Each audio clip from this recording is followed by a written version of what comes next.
Hello again. I've been having a bit of trouble with the fourth digit of my FauxNixie edge-lit clock that I designed and built using the Arduino Mega. I originally thought that the Arduino pins were 3-volt output. They are in fact 5-volt output.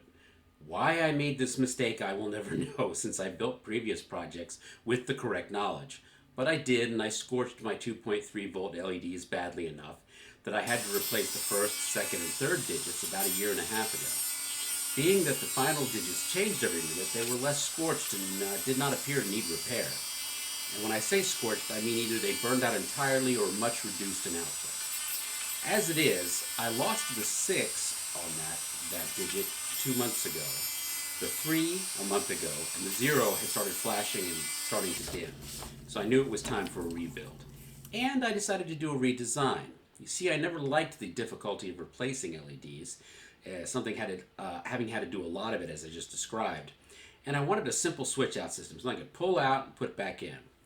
I found it with these quick disconnects, and I'll show you a picture of the eBay listing, which are perfect for snapping 5mm LEDs in and out, no problem.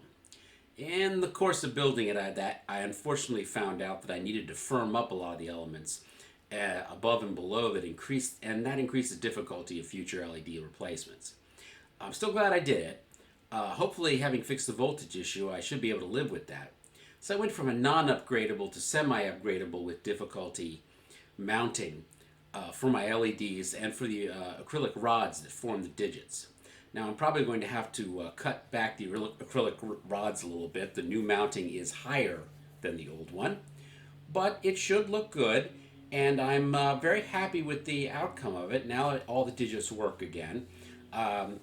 It's been an interesting sort of thing. It's been partially a failure, but it's made a wonderful clock, and the fact that it goes out every twice a minute and gets the temperature has been very, very helpful. So thank you very much, and like and subscribe. See you around.